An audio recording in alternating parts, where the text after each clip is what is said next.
Ladies and gentlemen, welcome to the first ever Danganronpa and Helluva Boss crossover. As you can see, we have a stacked roster. We have Blitz, we have Moxie, we have Millie, Stolas, Veronica, Fizzaroli, Crimson, Chaz, Striker, and Barbie Wire. If you don't know what Danganronpa is or how it works, then I don't know why you're in this video unless you just saw Helluva Boss and clicked on, which fair enough, but you're basically going to get an insight now, so listen carefully, you twat. Congratulations! You've been chosen to attend Hope's Peak Academy. Hope's Peak, an incredibly exclusive government-funded school where attendance is only through invitation. A school where every student must be at the top of their field. A school where only the best, the very best of the best are welcome.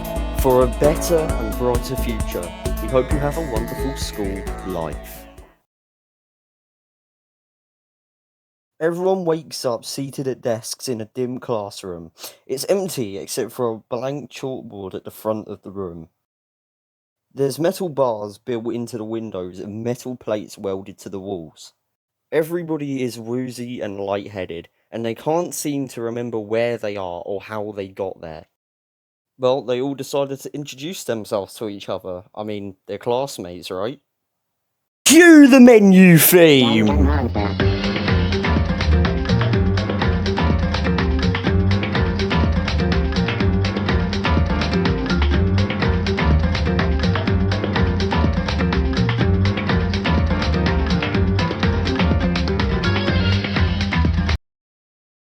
After everybody introduces themselves, the discussion starts up, but it doesn't reveal anything new. No one knows that much. You all received invitations to the same school, and that you're all supposed to be in the same class. None of you can point a finger of a reason, but you also feel like you all recognise each other. Barbie Wire decides it's a great time to start bothering Chaz. Chaz tries to leave, but it turns out the door has been locked. Suddenly, there's loads of noise coming from the front of the classroom. It sounds like a balloon leaking air. All of a sudden, a chalk flies across the room at a super fast pace, leaving nothing but smoke, somehow. Don't know how that's happened. Throughout the smoke, there's only one thing that can be seen.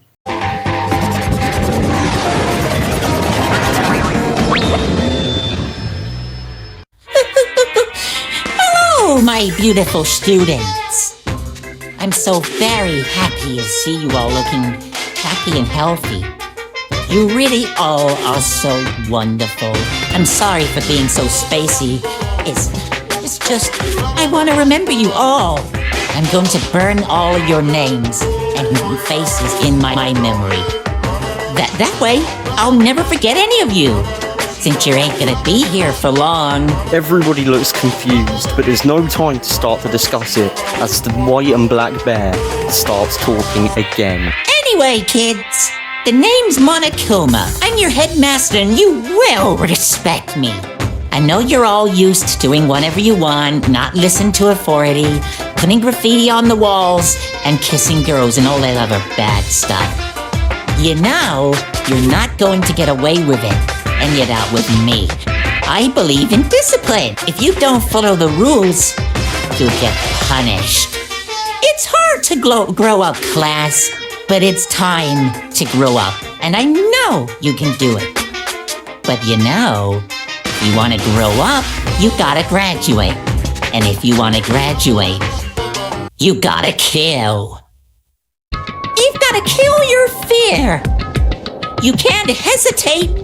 Fear is the mind killer, so you have to kill it first, murder it, rip it apart with your bear claws, just like you got to rip each other apart. Students, if you hadn't caught on, we've got a mutual killing game going on. So let's just get to the point. You're trapped here, you can choose to live peacefully together, or if you want freedom, you can kill someone. Once you do, who hold a trial, and the class will vote on who done it. Of course, you'll get some time to find out the clues and try out the puzzles, so don't be a sloppy killer. Be as unique and interesting as you want to be. Just, I guess, make sure you don't get caught. I know you've all got murder broiling up in your little brains now. But don't even think about hurting me. For one, I am a bear. For B, I'm your head teacher and your teacher. If you try, you will be punished. That's one of the rules. You don't want to break the rules. You really don't want to break the rules. Trust me. And now, I got a split. The door's unlocked and I've left some tablets on your desk. There you have all the information you need on him. Just remember, there's no excuse for ignorance, and that you should never try anything new. That way, you can't fail. Bye-bye!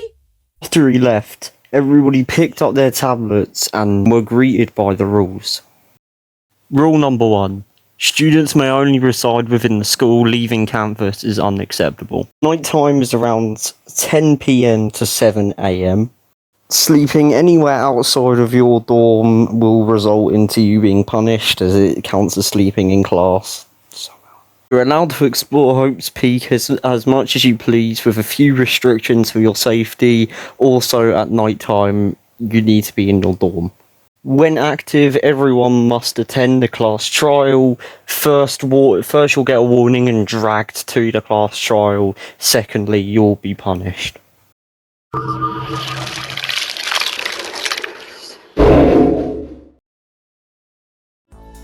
The day finally begins, and despite what was just told, everyone seems pretty chill. Moxie just decides to hang out in his dorm room for a while. Crimson was last seen in the cafeteria, but nobody saw or heard from him since, at least for the morning. Stolas spends his morning with Blitz, because, I mean, come on, of course he would. Chaz somehow found his way into the school bathroom, I don't know how that happened. Striker spent his time looking through the classrooms trying to find something. Unfortunately for him, he found nothing. Fizzarolli decided to spend his whole morning with Veronica, and he's bored out of his mind. I don't know what the fuck she was talking about, but oh my god, it must have been something very boring. Barbie Wife just kind of strolls around aimlessly, not knowing what the fuck she's doing. And surprisingly, as everyone's doing their own thing, time flies pretty quickly, and before you know it, it's time to go back into the cafeteria for lunch. Weirdly enough, only Moxie and Striker actually arrive for lunch, of course, with Veronica and Fizzarolli still being there. Fizzarolli is hoping the conversation gets changed, as he has been sitting there for ages listening to Veronica. Moxie attempts to change the conversation, and Fizz plays along, though nobody can tell if he's more pissed off than he was before or having banter. While this is all happening, Striker chuckles to himself in the corner, and Fizzarolli asks what he's laughing at. Striker reminds the three that they are still in a killing game. He pulls out a revolver and points it at each of them, almost threatening to shoot them. He alternatively decides there's too many of them, and leaves the cafeteria. After all that commotion, Fizzarolli leaves, not to be seen for the rest of the noon, and Veronica goes to the music room to play with the instruments. Moxie is left in the cafeteria alone. Blitz spends his afternoon in the art room, no guessing what he drew there. After a little while, it's now dinner time. Loads of food has been set out in the cafeteria tables. Everybody apart from Blitz, Fizzarolli and Striker went to the feast, but they all had a good time. Then some sort of tune plays.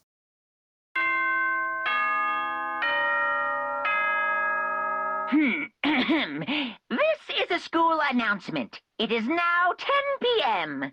As such, it is officially nighttime. Soon the doors to the dining hall will be locked, and entry at that point is strictly prohibited. Okay then, sweet dreams, everyone. Good night, sleep tight. Don't let the bed bugs bite. Everyone decided it's best to just go back to their dorms and sleep to avoid killing, and obviously also get to bed. So they all say goodbye and head to their dorm. However, after an hour or two, Veronica steps outside her room and disappears into the dark. Moxie has a nightmare about Veronica chasing him through the halls with a knife. Even though I'm pretty fucking sure he already is, Fizzarolli dreams about being famous.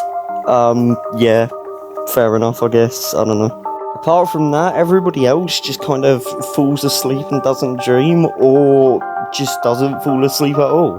And that is where we will conclude our day 1.